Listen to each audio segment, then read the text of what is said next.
Assalamualaikum warahmatullahi wabarakatuh. Al-Fatihah. A'udzu billahi minasyaitonir rajim. Bismillahirrahmanirrahim. Alhamdulillahi rabbil alamin. Ar-Rahmanir Rahim. Maliki yaumiddin. Iyyaka na'budu wa iyyaka nasta'in. Ihdinas siratal mustaqim. Siratal ladzina an'amta 'alaihim غير المغضوب عليهم ولا الضالين آمين. الحمد لله ثم الحمد لله. الحمد لله وحده والصلاة والسلام على من لا نبي بعده وعلى آله وصحبه ومن تبعه ونصره وواله. اللهم فصل وسلم على سيدنا محمد الفاتح لما أغلق والخاتم لما سبق والناصر الحق بالحق والهادي إلى صراط المستقيم وعلى آله وصحبه حق قدره ومقداره العظيم.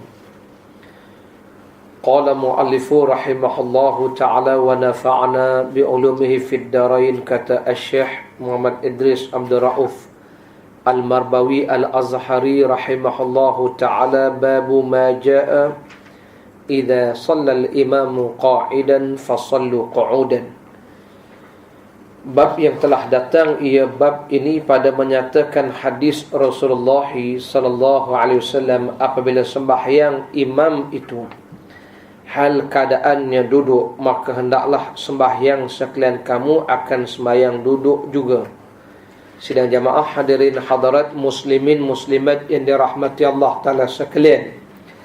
Jadi hari ini kita menyambung pengajian kita dalam kitab yang bertajuk Bahrul Mazi. Kitab ini adalah syarahan kepada hadis-hadis Rasulullah dalam mukhtasar Sahih Imam Tirmizi. Jadi hari ini kita akan masuk membincangkan bab yang ke-33. Dengan izin kita pergi ke tajuk itu pada muka surat 121. Dalam muka surat 121 itu, hadis ini saya ingat kita telah baca, tapi kita baca lagi sekali sebagai faham dan maklum kita.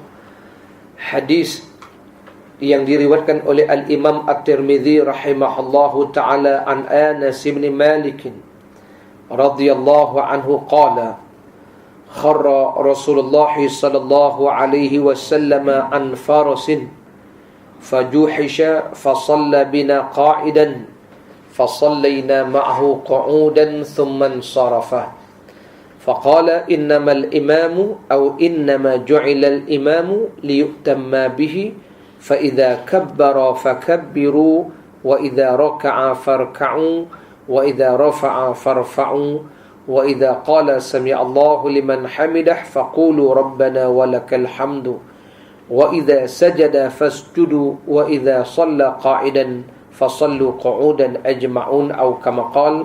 Hadithun hasanun sahih.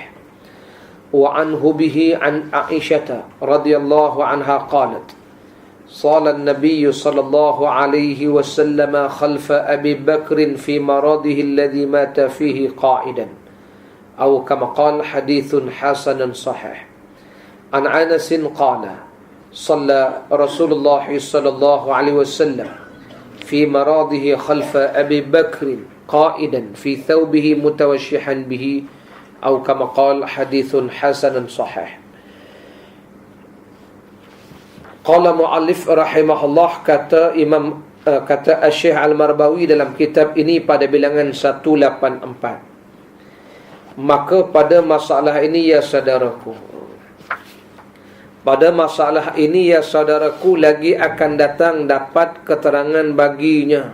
Bagi tajuk kita tadi, tajuknya apakah betul apabila imam sembahyang duduk, maka makmum juga hendaklah sembahyang duduk juga sebagaimana imam. Kerana datang hadis Rasulullah sallallahu alaihi wasallam, dalam hadis ini menceritakan bagaimana kata Sayyidina Anas bin Malik, satu ketika Rasulullah sallallahu alaihi wasallam telah jatuh daripada kuda baginda. maka cedera parah rusuk yang kanan.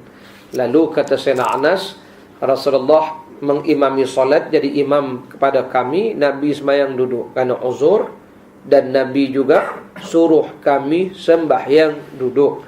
Jadi adakah betul hal yang demikian itu? Kerana yang kita amalkan, kalau imam sembahyang duduk, makmum berdiri. Di manakah hujah dan nas kita? Jadi inilah namanya tuntut ilmu, supaya kalau ada orang bawa datang hadis ini, kurang-kurangnya kita boleh faham macam mana nak membahas dan menjawab perkara tersebut. Maka kata Syekh Marbawi, lagi akan datang dapat keterangan baginya, bagi masalah ini ada ikhtilaf ulama, di mana ulama kita berbeza pandangan dalam hal ini. Maka dengarlah sepotong-potong hadisnya yang dikeluarkan, yang diriwayatkan oleh Imam Tirmizi. Katanya, an Anas bin Malik qala kharra Rasulullah sallallahu alaihi wasallam an farasin fajuhisha, diriwayatkan daripada Sayyidina Anas bin Malik radhiyallahu anhu. Di mana kita ingat Sayyidina Anas ini waktu Rasulullah sallallahu alaihi wasallam sampai ke Madinah Al-Munawwarah, ketika itu usia Rasul berapa tahun? 53 tahun lebih kurang. Usia Anas ni baru 10 tahun. Budak muda dah. Tapi banyak menuntut ilmu dengan Rasul. Dipanggil Maula Rasul, orang yang berkhidmat dengan Rasulullah. Kerana sampai Nabi ke Madinah, orang pakat bagi hadiah pada Rasul begitu begini, mak dia nak hadiah benda tak ada, lalu dia hadiahkan Anas untuk berkhidmat dengan Rasulullah sallallahu alaihi wasallam. Maka sejak hari itu Anas duduklah dengan Rasulullah, berkhidmat dengan Rasul sampai wafat Rasulullah. Umur Sayyidina Anas lebih kurang 20 tahun. Anak muda. Betul, Sayyidina Anas ini termasuk sahabat yang banyak meriwayatkan hadis Rasulullah sallallahu alaihi wasallam. Jadi Sayyidina Anas cerita, satu ketika kata Sayyidina Anas, jatuh Rasulullah sallallahu alaihi wasallam daripada seekor kuda yang ditunggangi baginda. Maka terkupas kulit rusuk baginda yang sebelah kanan, sehingga menyakitkan Nabi. Jadi cedera Nabi, parah Nabi, tiada kuasa sembahyang berdiri. Maka datang waktu sembahyang pada masa baginda sakit itu. Kata Sayyidina Anas, fasalla bina qa'idan, maka sembahyang Rasulullah dengan kami akan sembahyang fardu, dengan kami hal keadaannya Nabi sembahyang duduk, lagi baginda jadi imam masa tu. Kemudian kami pun turutlah sembahyang dengan berdiri di belakang. Kata Sayyidina Anas, mula-mula kami sembahyang di belakang tu, kerana tiada kami tahu apabila imam sembahyang duduk, maka mesti ikut turut sembahyang dengan duduk sepertinya.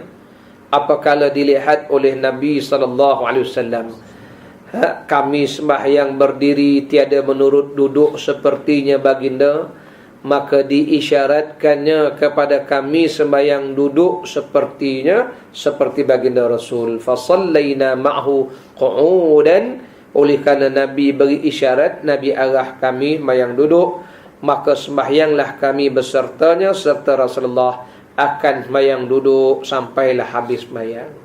Di sinilah jadi perbahasan ulama-ulama, adakah betul imam sembahyang duduk, makmum juga sembahyang duduk? Ikutlah jawapannya sehingga akhir rancangan nanti. Jangan tidur dulu. Faham? Saya punya mata tak apalah, mulut bercakap. Tuan-tuan punya mata tu, dah lah mulut tak bercakap. Mata kan bawa balik hadis ni kan. Menggaduh anak beranak, bergaduh satu kampung dah. Ni ustaz yang bercakap, aku juga yang disalahkan. Jadi dengar elok-elok sampai habis kuliah ya. Baik, itu sebabnya hadis ini sahih, bukan tak sahih. Kenapa kita tak pakai hadis ini? 185 kata Syekh Marbawi, imam sembahyang duduk, maka apa hukum makmum tadi? Apa hukum dia? Kena duduk juga kah? Yakni adakah makmum itu sembahyang berdiri ataupun duduk juga? Menurut sebagaimana imam, al-jawab, Jadi inilah bagusnya kitab ini, ada jawapan. Ya, tuan-tuan hadirin hadirat. Ya saudaraku, pada masalah itu, masalah yang ditanya itu zahir hadis. Hadis tadi kalau baca secara zahir, tuan-tuan dengar secara zahir kisah Sayyidina Anas itu, seolah-olahnya imam berdiri, makmum pun imam duduk, makmum pun kena duduk ikut imam. Zahir hadis itu menunjukkan dalil atas sembahyang makmum itu pasti mesti menurut imam, yakni duduk imam nescaya duduklah makmum. Dan tambahan itu, dan tambahan atas itu, ada sambungan hadis tu. Sambungan hadis tu, Nabi selesai sembahyang, Nabi menghadap sahabat-sahabat, sabda Nabi, innama ju'ilal imam liyutamma bih. Hanya saja imam ni kena ikut dia. Faham? Jangan lawan tu imam tu tahu. Ini kalau nak lawan ikut pasma. Faham? Marah. Ini nak berjemaah sangat tapi kurang ajar. Orang belum merokok dah rokok dulu. Tunggulah dulu. Awak tu kan makmum, jangan duduk depan imam. Ini makmum lebih pada garisan imam gitu. Aku smackdown buat tahu kan. Jadi ini ajaran para jemaah dirahmati Allah, kan ada adab-adab dia. Nabi sebut dijadikan imam kena ikut imam tu. Kalau saya tak suka, faraqah, ikut imam lain. Selesai masalah. Ini bikin kacau dalam majlis. Nak macam tuan-tuan main jemaah lah, tuan-tuan jadi imam, tuan-tuan tengah diri, makmum belakang, Allahu Akbar. Kita jeling siapa ni? Kalau sekali tak apa, sami Allah liman hamidah. Kita rokok pun belum, dia dah sami Allah dah. Allahu Akbar. Yang masalahnya orang lain ikut dia tu. Kita pun terasa hati juga, kita kan imam. Dah. Itu satu. Yang keduanya kucak-kacir makmum belakang, nak ikut siapa ni? Ingat suara tu imam, tapi tu imam diri lagi. Ada dipanggil imam dalam imam rupanya ya. Jadi mana tajuk ni? Tajuk kita ni. Tajuk kita ni sembahyang jemaah ni. Jadi imam duduk, makmum duduk. Ikut hadis itulah. Baik, kata Imam Nawawi, maka telah bersalah-salahan ulama, berbeza pendapat ulama pada masalah ini. Maka satu kumpulan daripada ulama itu berpegang dengan zahir hadis tadi. Zahir hadis tadi sebut begitu. Yakni berkata ulama-ulama tadi, yang pertama, makmum itu sembahyang dia menurut duduk seperti imam. Imam duduk, makmum pun kena duduk juga. Kerana zahir hadis tadi sebut begitu. Maka setengah daripada ulama yang berpegang dengan pendapat ini, Imam Ahmad bin Hanbal sendiri, anak murid Imam Asy-Syafi'i, namanya Imam Ahmad bin Hanbal, dan juga pendapat Imam Al-Auza'i rahimahumullahu ta'ala. Jadi mazhab Hanbali dipakai hadis itu hujah mereka. Dan kata Imam Malik rahimahullahu ta'ala, pada satu riwayat kata Imam Malik, tiada harus sembahyang orang yang kuasa berdiri di belakang imam yang duduk. Tiada harus maknanya tak sah. Ini mazhab Maliki, dia agak konservatif sikit. Dia kata tak boleh, kalau imam tu duduk, kita tak boleh jemaah dengan dia. Dan tiada harus diikut berdiri, kita berdiri belakang dia pun tak boleh, nak duduk macam dia pun tak boleh. Maknanya di sisi mazhab Maliki, kalau imam itu uzur sembahyang duduk, kita tak boleh berjemaah dengan mereka itu. Ini mazhab Imam Malik. Dan kata Imam Abu Hanifah, dan kata imam kita Asy-Syafi'i, dan kata jumhur ulama salaf. Jumhur ni majority salaf. Salaf ini ulama-ulama dari awal kurun Islam sampai 300 Hijrah itu. Jadi dalam itu, siapa dia ulama-ulama salaf ini? Sahabat-sahabat yang veteran-veteran, yang kanan-kanan tu. Sahabat-sahabat, ulama-ulama yang belajar dengan para sahabat dipanggil tabi'in. Kemudiannya ulama-ulama yang belajar dengan tabi'in dipanggil tabi'in. Mereka dipanggil golongan salaf. Maka jumhur ulama salaf berkata, termasuklah Imam Abu Hanifah, termasuklah Imam kita Syafi'i, kata mereka tiada harus, tiada boleh bagi orang yang kuasa, yang mampu sembahyang dengan berdiri, bahawa sembahyang di belakang imam yang duduk, melainkan berdiri juga kita ini. Soal yang timbul, adakah ulama-ulama ini melawan hadis Rasulullah sallallahu alaihi wasallam itu? Jawapannya tidak, kerana hadis ini bukan satu, bukan dua, banyak lagi hadis yang lain. Tengok di mana hujah Imam kita Syafi'i dalam menetapkan ijtihad pendirian ini. Makmum yang mampu berdiri sembahyang belakang imam duduk, makmum tu kena berdiri juga. Jangan ikut tu imam itu. Walaupun imam ni kita disuruh ikut, bukan semua perbuatan imam kita boleh ikut. Kalau perbuatan itu kerana uzur, dimaafkan pada dia, kita tak boleh nak ikut. Macam contoh, imam uzur berdiri, dia duduk. Apalagi uzur pada imam. Uzur ni maknanya benda tak sengaja. Umpamanya imam terlebih rakaat tu. Imam lebih rakaat, dia dikira uzur kerana dia terlupa. Dimaafkan. Jangan kita sama-sama tambah rakaat. Dia ada benda yang imam buat ni, kadang-kadang kita kena ikut. Ada benda yang imam buat itu kita tak boleh ikut. Kan itulah namanya ilmu, kena ada maklumat. Macam itulah kita hadirin hadirat dalam berjamaah, ya. Kena ikutlah ulama itu. Okey.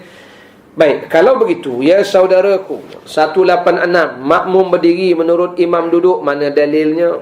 Yang Imam Abu Hanifah, Imam Syafi'i sebut, imam uzur dia duduk, kita makmum belakang kena berdiri juga, tak boleh ikut imam. Ya saudaraku, di dalam masalah yang dibacakan tadi diterangkan berlaku khilaf ulama pada masalah sembahyang berimamkan imam yang duduk ni. Maka pada mazhab kita Syafi'i tiada harus, tak boleh, tak sah bagi orang yang kuasa berdiri, mampu berdiri menurut imam yang duduk, kalau nak berimam dengan imam yang duduk, melainkan kita yang mampu berdiri ni berdiri jugalah. Kena berdiri. Itu kalau sembahyang fardu. Kalau sembahyang sunat tak mengapa. Sihat wal afiat, nak sembahyang duduk pun tak apa. Tapi kalau kita sihat, sembahyang duduk, sembahyang sunat cara duduk, sabda Rasulullah, separuh pahala berdiri. Tapi tak apalah Syekh, lebih baik daripada yang tak sembahyang sunat langsung tu. Ini kadang-kadang kita komplain, apa ni sembahyang sunat duduk ni, aku lebih baik daripada kamu tu yang tak sembahyang sunat langsung tu. Kira-kiranya dapat pahala jugalah kan. Jadi kalau begitu, itu sembahyang sunat. Kalau sembahyang fardu, tak dapat, tidak kena berdiri, kerana kita ambil beberapa hadis Nabi SAW. Antaranya sepotong hadis daripada Imran bin Husain, seorang sahabat mulia namanya Imran bin Husain. Satu ketika beliau ditimpa musibah penyakit buasi. Jadi bila buasi ni nak berdiri ni, kadang keluar dia punya exhaust keluar tu. Sangat sembahyang macam mana dah. Jadi dia tanya Rasulullah, macam mana saya nak sembahyang ya Rasul? Macam mana saya nak sembahyang? Nabi ajar dia, salli qa'iman fa illam tastati' fa qa'idan fa illam tastati' fa 'ala janbin. Sembahyang olehmu berdiri. Maka jika tak mampu, maka duduklah oleh kamu. Kalimah jika tak mampu itulah syaratnya, berdiri itu wajib. Kalau tak mampu barulah kita boleh sembahyang duduk. Jadi tuan-tuan, dalam masalah ni kena ingat. Sebab kadang-kadang banyak orang ambil kesempatan, dah seronok duduk, terus duduk je. Padahal tadi berjalan merata-rata boleh. Shopping 5-6 jam okey. Time nak sembahyang, duduk. Kenapa ni kak? Uzur Ustaz, kita ngandung. Allah. 5-6 jam musuh shopping center boleh pusing. Nak sembahyang 5 minit berkira sangat kan. Kecuali lah kalau betul-betul nak tombang, diberilah uzur dia untuk duduk. Contoh macam orang mengandung ke, tuan-tuan ke, yang kena gaut ke, yang darah tinggi. Kadang-kadang bila sujud tu lama sikit, nak bangun tu nak pitam kan. Kalau rasa nak pitam, Nabi ajar kita berdiri. Kalau tak mampu, duduk dulu. Jadi duduk itu ganti berdiri. Tetapi ingat, bila rasa dah stabil boleh berdiri, wajib diri. Tu sembahyang fardu tu syaratnya macam tu. Kalau tak mampu, duduklah. Begitu juga kita di waktu-waktu demikian. Baik, itu satu daripada hujah yang diguna pakai. Baik, dalam bab ini kata Imam Nawawi, dan bermula hujah Imam kita Syafi'i dan hujah jumhur ulama salaf atas yang demikian itu, atas pendapat bahawa makmum yang sihat kalau berjamaah dengan imam yang uzur, makmum tu tetap kena berdiri juga. Dengan bahawasanya, hujahnya bahawasanya Nabi SAW sembahyang baginda Rasul di dalam sakit wafatnya. Waktu itu Rasulullah sudah berada di akhir-akhir hayat. Nabi sembahyang juga. Walaupun sakit, Nabi tetap sembahyang, tuan-tuan. Di sinilah kita nak bagi ingat, sembahyang ni tak boleh tinggal. Macam mana pun sembahyang tetap kena buat. Ya. Betullah Rasulullah SAW sakit, macam mana pun sembahyang tak tinggal. Di sinilah kita nak tengok ajaran betul dengan ajaran sesat hari ni. Ajaran sesat ni nak tahu mudah je, tengok mayang. Kalau malas mayang, sesat itu. Ini kadang-kadang dia kata dia tok guru ajaran tu kan. Tapi semayang bukan main culas. Mayang pula pakai niat aja. Ini yang kita kadang-kadang pelik tu. Sebab tu nak tengok ajaran tu betul tak betul, tuan-tuan tengok mayang tu. Kalau makin kuat semayang, ini namanya orang hebat. Makin belajar, makin rajin ke surau masjid, ini orang hebat. Batu WhatsApp tahun ni sebar bagus juga WhatsApp tu. Ada dua benda yang paling berat, ada satu benda yang paling berat dan paling jauh. Apa dia? Mayang lah. Mayang jemaah. Bukan main jauh lagi ajak berjemaah tu kan. Sebab tu dalam WhatsApp tu dia kata, walaupun seorang juara maraton, bila ajak ke surau, rasa jauh je tu. Tapi berjalan, berlari, berpeluh-peluh tu boleh. Bukan marah tuan-tuan ni, beritahu. Tapi kalau ajak ke surau, insya-Allah. Tapi kalau ajak pergi shopping center, boleh pergi. Tu nampaknya nak pergi shopping tu ringan je badan. Kalau pergi ajak main golf pun ringan je banget. Kalau ajak main-main ni ringan je. Walaupun ahli sukan tu angkat pikul puluh-puluh kilo tu. Tak? Suang kat takbir tu. Gigil je. Tu nama berat keringan bayang. Sebab tu tanya kalau tuan-tuan nak tunjuk engkau dengan aku, kira aku hebat lagi lah. Bukan apa tuan-tuan, badan ketul-ketul angkat takbir pun berat. Apa barang Syekh? Badan boleh tak? Kaki sasa-sasa boleh lari 5 km, 10 km, nak pergi surau 500 meter pun takut gitu. Berat sungguh. Sebab tu tuan-tuan yang boleh bawa diri ke surau ni, dah latih ni doa lah pada Allah banyak-banyak supaya kita ni istiqamah. Itu namanya nafsu kita tu sudah tunduk dipanggil. Alhamdulillah dipanggil mutmainnah. Nafsu dia tunduk, jangan kepala tunduk tu. Hadirin hadirat para jemaah yang dirahmati Allah sekalian. Sebab tu Rasulullah contoh terbaik bab sembahyang ni Nabi lah. Orang sebutlah macam mana pun tuan-tuan, Rasulullah ni memang bab sembahyang ni tak tinggal. Itu belum cerita lagi bagaimana satu hari sahabat sembahyang dengan Rasulullah. Sahabat cerita macam mana Huzaifah cerita sembahyang dengan Rasulullah. Sembahyang sunat Syekh, malam-malam Nabi lepas Fatihah baca surah Baqarah sampai 100 ayat. Kata Huzaifah, saya ingat Nabi nak rokok dah, Rasulullah sambung lagi je. Habis surah Baqarah, tak panjang, 286 ayat je. 2 juzuk lebih-lebih sikit. Habis surah Baqarah, Rasulullah sambung lagi surah Nisa pula. Macam ada beran. Habis surah Nisa, sambung surah Ali Imran. Rokok. Seorang sahabat Abdullah bin Abbas ke Abdullah bin Mas'ud, dia kata dia pernah mayang sunat dengan Nabi. Dia kata sampai terlintas niat jahat di hati saya. Sahabat tanya, apa niat jahat? Aku nak mufaraqah dah. Macam kita tuan-tuan, takat inna a'tayna pun rasa panjang dah ustaz tu baca. Baru inna a'tayna aja Syekh. Lepas tu kita nak lawan, nak action dengan Rasulullah, nak maki Rasulullah. Allah tolonglah. Kalau belum boleh lawan semayang tahap Nabi tu, kira-kira kita ni tuan-tuan belum capai lagi tahap itu. Dipanggil orang yang kuat ni Rasulullah sallallahu alaihi wasallam. Baik, jadi ceritanya Rasulullah sallallahu alaihi wasallam nak wafat, Nabi sembahyang tak tinggal. Jadi kata Imam Syafi'i, Nabi sembahyang waktu tu sakit wafat baginda.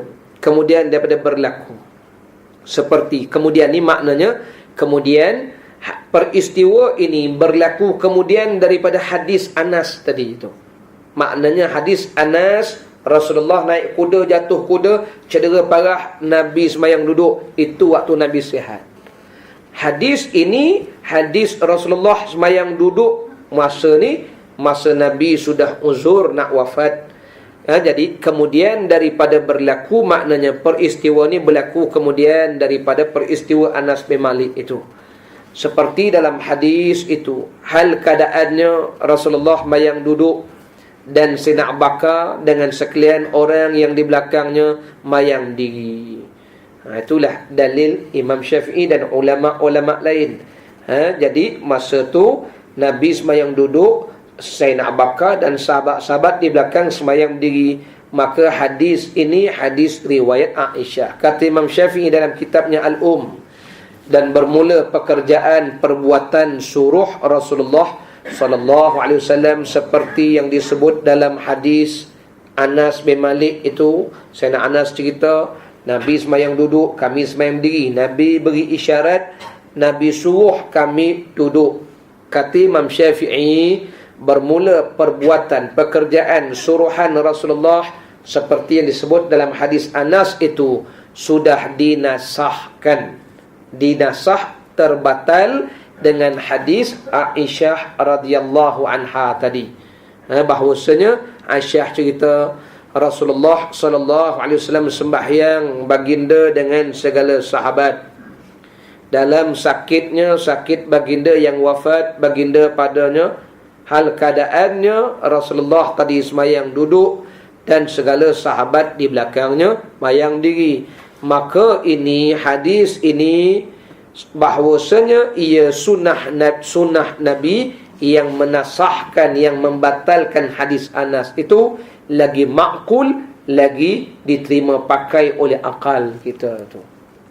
Inilah cara kenapa timbul perbezaan pendapat. Dan di sinilah dipanggil cara ulama-ulama berbahas. Maknanya mereka, tuan-tuan, bila kata berbeza pendapat, masing-masing punya nas dan dalil. Cuma kadang-kadang dalil ini tak dipakai oleh ulama ini, dalil ini tak dipakai oleh ulama yang lain. Macam tu je beza dia. Makna kata kita tak nafi hadis Anas Rasulullah sallallahu alaihi wasallam jatuh kuda, itu hadis sahih, kita tak nafikan betul. Tetapi hadis Aisyah pun hadis sahih juga. Aisyah cerita Rasulullah sallallahu alaihi wasallam masa tu suruh Sayyidina Abu Bakar jadi imam. Di awal-awal lagi Aisyah sudah menolak pencalonan ayahnya sebagai imam. Tapi oleh kerana ini amanah Rasulullah, Sayyidina Abu Bakar tetap jadi imam. Kemudiannya ketika sedang sembahyang, Rasulullah masuk dalam saf. Ada riwayat menyebutkan Nabi duduk sebelah Sayyidina Abu Bakar. Ada riwayat mengatakan Nabi duduk sedikit belakang daripada Sayyidina Abu Bakar. Sayyidina Abu Bakar jadi imam. Bila Sayyidina Abu Bakar dapat lihat kelibat Rasulullah di sebelah, Sayyidina Abu Bakar pun undur ke belakang lah. Ini dalam fiqah dipanggil istikhlaf, pertukaran imam dalam sembahyang. Memang boleh berlaku dan boleh dilakukan. Ya, ni macam pass baton juga Allah lebih kurang. Hadirin hadirat, sebab dengan syaratlah kita tengok orang belakang tu lebih layak dari kita. Contoh macam kita jadi imam kat masjid kita, tiba-tiba datang Syekh Sudais belakang kita dah. Dia imam tanah haram Mekah, kita imam tanah haram Malaysia Syekh. Di taraf kita tak sama. Dia baca qiraat 10, kita baca yang ke-11. Yang ke-11 tu jenis Malaikat Metin tu. Yang itu Imam Mekah penggiling kepala, aku tak belajar ni qiraat ni dah.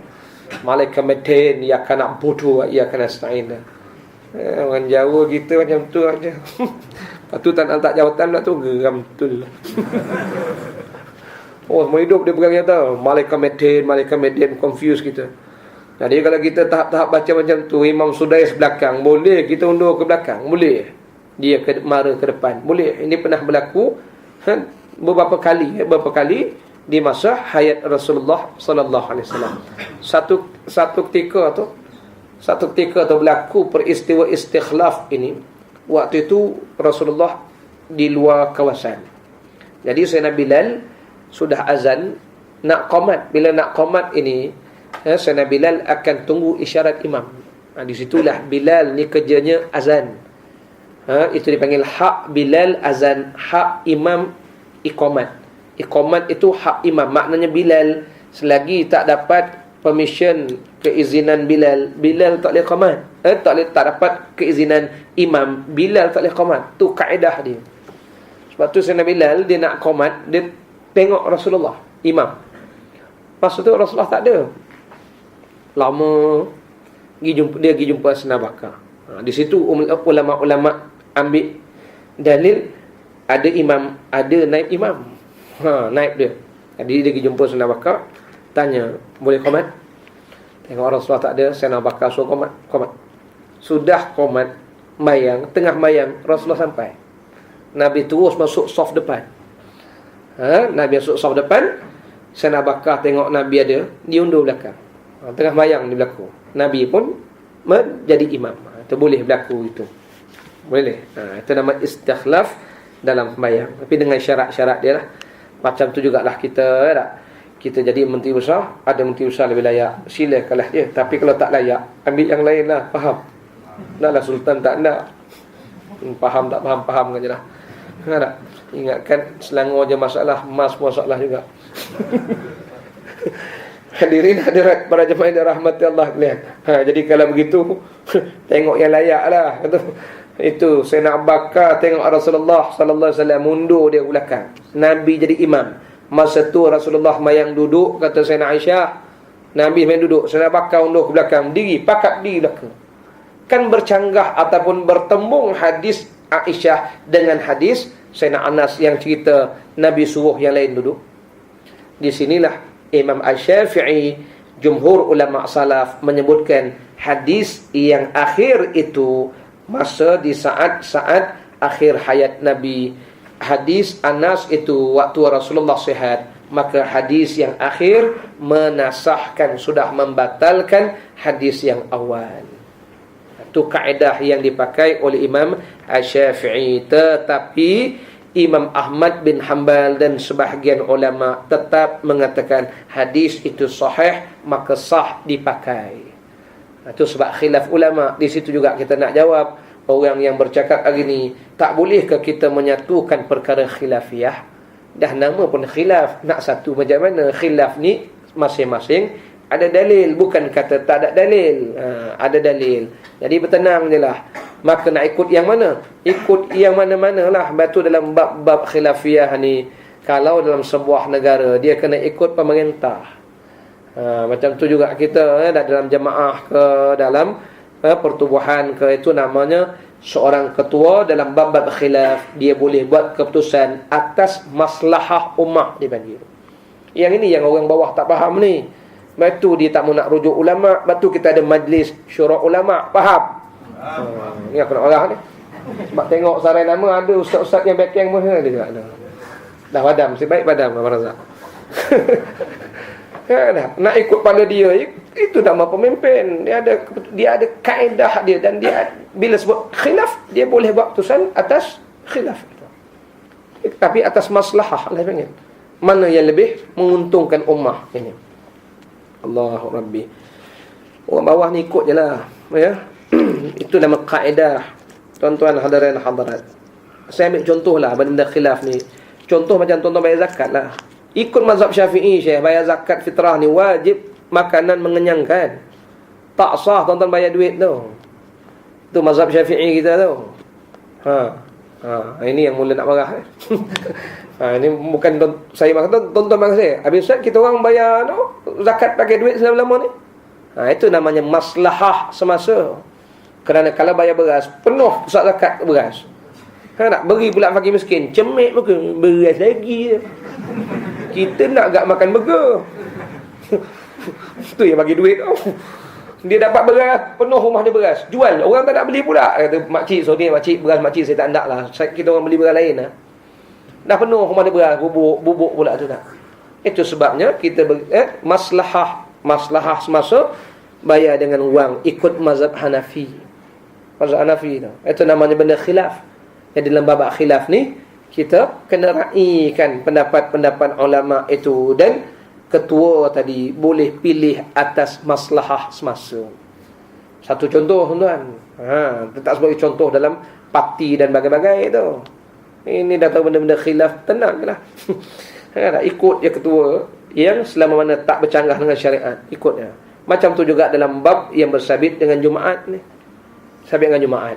Kalau ikut mazhab Syafi'i ni tuan-tuan, syarat sah Jumaat 40 orang yang bermustautin tu. Tuan-tuan Masjid Subang ni pun saya tengok perhati mana 40 mustautin ya. Kalau Masjid Subang Perdana tu okey lah ni, Subang Airport tu. Tak sebut KLA lagi. 2 masjid pula. Masjid lain satu, yang dalam satu tu kan.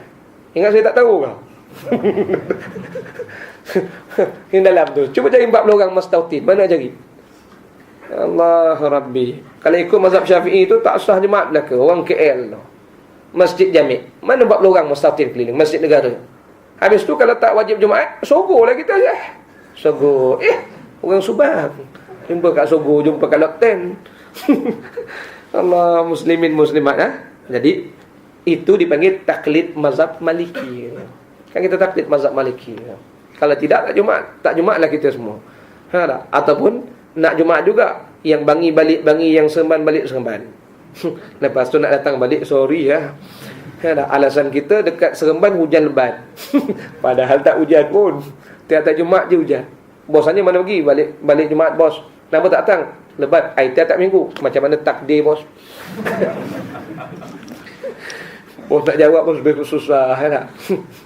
Jawapannya tuan-tuan, itu namanya maslahah. Ya. Baik, kalau begitu benda-benda khilaf ni kita berlapang dada. Baik, itu dalam bab mazhab Syafi'i. Jadi jelas dalam mazhab Syafi'i dengan nas tadi bahawa kalau imam itu sembahyang duduk, kita di belakang yang mampu berdiri tetap wajib berdiri. Ingat ya. Jadi kalau ada yang bawa hadis ini sebagai hujah dan kita kata ini hadis yang sahih, memang sahih, tapi bertenanglah dulu ya. Kerana memang hadis sahih itu kita tak tolak, cuma ada yang lebih sahih lagi itu. Yang lebih sahih telah dijelaskan itu. Qala mu'allif rahimahullah, kata Syekh Marbawi lagi 187, imam yang kuasa berdiri maka sembahyang duduk apa hukum?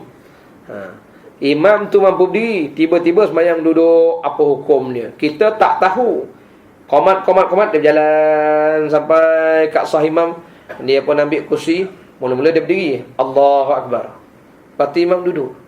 Kita kat belakang confuse tu. Jawab. Apa hukumnya kita berjemaah dengan dia? Kata Imam Syafi'i, dan jikalau sembahyang imam akan sembahyang fardu, ni cerita main fardu, main sunat tak apalah.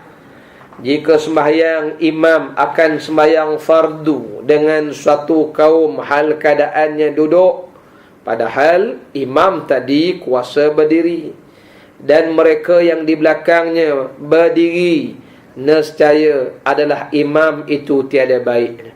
Ni imam yang tak guna punya imam. Itu Imam Syafi'i guna bahasa lembut lah. Saya terjemah bahasa Melaka, ini busuk punya kaki dia panggil tu. Ini memang tak pakainya imam. Boleh, tetapi kita makmum tadi sah tak sah?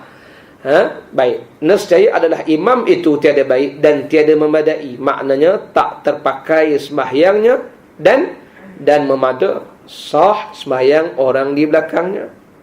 Kerana apa? Kerana kita sebagai makmum, kerana bahawasanya mereka itu makmum tiada diberati, tidak diberi suatu tanggungjawab, kena tahu kekuasaan imam tu, dia mampu ke tak mampu. Kita ni sebagai makmum kena sangka baik dengan imam, barulah keadaan jemaah tu tenang, Syekh. Faham? Imam bak tu nanti imam tu biar orang cerdik-cerdik nak jadi pemimpin ni, faham? Bukan marah ni tuan-tuan. Dah nanti yang cerdik tu dah tahu kawan tu ulama besar, kita nak lawan dia apa? Tenang, sangka baik. Bagus nak. Sangka baik. Imam duduk ni apa hal? Kita barangkali puasi dia kot. Nak buat macam mana? Barangkali takkan kita nak cek. Dan kita tak diberi satu tanggungjawab pergi cek dia. Tuan-tuan pernah cek imam. Jangan buat sekali. Tak tahulah kalau tuan-tuan buat. Jangan, Mam, dah mandi wajib belum? Jangan. Tanyalah saya, aku smackdown ni kan. Kita tak diberi tanggungjawab, Syekh. Dah ambil uduk ke belum? Ni basuh baju ni. Nampak tepek-tepek ni. Macam air mani, Ustaz. Kurang asam tu. Jangan tanya banyak. Kita tak diberi satu tanggungjawab. Kena cek tu imam kita sampai tahap itu. Dah mandi wajib ke belum? Wuduk basuh rata tak rata? Kita sangka baik je dia ambil wuduk. Kita sangka baik dia selesai semua masalah. Termasuklah dia duduk tu kita bersangka baik bahawa dia uzur. Sah bayang kita. Itu kalau kita tak tahu. Ingat. Baik, kalau kita tahu 188. Makmum tahu imamnya mampu berdiri. Apa hukum bayang dengan imam yang duduk tu? Kata Imam Syafi'i. Dan jikalau tahu setengah daripada makmum akan sembahyang imamnya, hal keadaannya duduk dengan tiada uzur, tiada sakit, maka sembahyang dia di belakang imam itu hal keadaannya berdiri, nescaya ulang balik mayang tu. Mengulang makmum itu akan sembahyangnya. Maka dalam fiqh ni tuan-tuan, dalam fiqh ni diajar kita, kalau satu benda tu kita tahu, kita pakai hukum tahu. Kalau tak tahu, jangan siasat-siasat. Lepas tu ada orang tanya isu Cadbury yang lepas kan. Macam mana Ustaz? Yang lepas-lepas tu ada cop halal. Kita jawablah yang lepas tu memang yang halal. Yang haram tu yang baru cek tu. Habiskan dah halal balik, dia dah halalkan, dah buat macam mana? Habis tu Ustaz, alah banyak coklat lain kau boleh makan. Itu je lah ceritanya kan. Tapi dalam fiqh memang macam tu je tuan-tuan. Tuan-tuan pergi, itu namanya hukum syarak. Kita pergi dekat supermarket tengok ayam tu ada cop halal, tapi memang sembelih lah. Kalau tak sembelih cop halal jangan beli. Ada cop halal lepas sembelih. Kita nak pergi kilang dia ke? Nak pergi kilang dia? Gilah kalau rajin. Lepas tu kerja pejabat apa cerita? Habis tu kita bagilah tanggungjawab pada mereka yang berkuat kuasa tu, yang ada kuasa tu pergi cek. Kalau dia kata halal, kita kata halal. Kita ikut dia. Itu namanya hukum fiqh, hukum syarak. Betul dalam fiqh, satu hukum syarak, satu hukum warak. Nak pakai hukum warak boleh. Beli ayam seko hidup-hidup, sembelih sendiri, rebus, dah mati tu rebus, cabut bulu ayam sendiri. Itu confirm halal. Itu namanya warak sungguh. Sama juga kita pergi kedai mamak. Tak, cawan yang kita minum tu, ingat orang bukan Islam tak minum situ. Tak kena pula macam-macam bangsa yang Islam, yang tak Islam. Tuan-tuan boleh jamin yang tak Islam tu tak makan binatang seko yang haram tu. Oh, mesti dia makannya Syekh. Habis tu kita Ustaz, takkan nak pergi belakang tanya, ini cawan ada samak itu kan. Itu yang dia bertanya, itu samak apa? Samak. Saya kalau samat itu saya tahu, itu sama saya tak tahu. Itu samat sudah balik India juga ya. Samat dengan samat pun dia confuse. Tuan-tuan yang sama belum. Itu cuci air tanah. Apa dia kata? Lu gila. Kita tak sampai tahap tu tuan-tuan nak kena semak tu. Itu namanya hukum syarak. Ya, tuan-tuan pergi hotel macam tu. Tapi kalau tuan-tuan nak warak, satu cara je. Tuan-tuan bawa cawan sendiri kedai mamak. Ini cawan lain cawan jangan pakai Ini juga cawan. Bancu dalam itu. Kalau itu namanya warak sungguh. Giling kepala mamak tengok. Ini baik penyelamat kan. Macam tu. Faham? Jadi kalau faham, alhamdulillah. Macam tu juga kita mayang dengan tok imam, tengok tok imam tu banyak benda tak betul mayang dia. Kita sangka baik. Sangka baik. Tapi kalau betul dia buat salah, kita tak boleh berjemaah dengan dia, batal mayang dia. Kalau kita tetap bersama dia, padahal kita tahu dia tak uzur, dia sengaja mayang duduk, mayang fardu tu, mayang dia tak sah, kita wajib mengulang balik sembahyang tadi. Kerana kita dah pasti. Betullah dalam fiqh, kalau jelas hukum dia, maka kita tak boleh ikut. Contoh macam lantai kita ni lah, karpet ni. Kadang-kadang orang marah kan, budak-budak main kat suar masjid, berlari luar masuk dalam dengan kaki ayam kan. Tu yang tua-tua kampung mengamuk tu, budak-budak duduk luar. Mudah marah budak-budak kampung lari-lari tu. Budak macam tu nak macam mana? Dah dia budak. Lepas tu apa hukum dia tak pakai slipper masuk dalam masjid itu? Hadirin hadirat, selagi kita tak nampak najis pada tubuh badan dia, kaki dia, kita tak boleh kata kapet masjid tu najis. Sampailah kita yakin memang dia pijak tak lembu kat luar tu masuk, itu memang betul. Tapi kalau selagi tak nampak, lagi tu kita pakai hukum syarak, hukum secara zahir, tak boleh kata najis. Samalah lantai kita, kapet kita ni pun. Maka itulah, kalau dah yakin kotor najis, kita wajib cuci. Jadi kalau itu namanya hukum zahir. Jadi itulah yang boleh kita bincangkan. Moga-moga, sebab saya kadang-kadang tak sonok juga bawa anak-anak pergi masjid. Orang tua-tua selalulah dia sensitif betul. Dia tak boleh tengok budak-budak main, padahal dia dulu lebih teruk daripada budak tu. Kita tahulah orang kampung dulu mana ada mainan sangat macam hari ni. Budak-budak hari ni berlari-berlari je. Dia dulu manjat-manjat tiang-tiang lagi tu. Kalau pokok petai sebelah masjid tu habis digagahnya. Budak-budak sekarang ni boleh tahan lagi lah. Lepas tu marah pula, budak-budak duduk luar, budak-budak duduk luar. Itu yang besar-besar pun duduk luar, pasal tu lah. Pasal dah ditarbiah dia boleh budak duduk luar. Baik ketua je duduk luar, budak-budak duduk luar. Jadi sampai tua pun dah duduk luar tu. Sekian ni maklum, tapi kat sini lah. Sini alhamdulillah. Jadi maksud saya tuan-tuan, kadang-kadang dengan budak-budak ni kita kena berhikmah. Nak ramaikan majlis surau masjid tu, dialah mereka lah. Jadi maknanya kalau zahir kita nampak dia tak najis, tak boleh kata najis lah. Ya, samalah lantai tuan-tuan ni pun, cuma kadang-kadang kita kena ambil sifat berhati-hati. Kalau takut-takut najis. Lama jangan pula nanti dah cakap macam tu, pergi toilet pun pakai kaki ayam kan. Begitu hukum zahir tak ada najis. Yalah, kena hati-hatilah kat toilet tu berapa ramai yang kencing tak duduk. Suruh tu mengecik-ngecik tu. Kita pula bijak bawa masuk surau masjid. Tak? Bukan bawa hapak je, hancing tu baru. Bukan air kencing bayi bawah 2 bulan. Bukan bawah 2 tahun. Ini dah jenis 50 tahun, 20 tahun bayi ni kan. Dia punya pure lain sikit tu. Jadi kalau begitu, itu namanya ihtiyat. Dalam fiqh diajar kita banyak berhati-hati. Wallahu ta'ala alam. InsyaAllah kita sambung lagi nanti. Imam tu wajib kita ikut dia. Adakah sampai niat pun kena ikut imam? Adakah boleh berbeza niat makmum dan imam?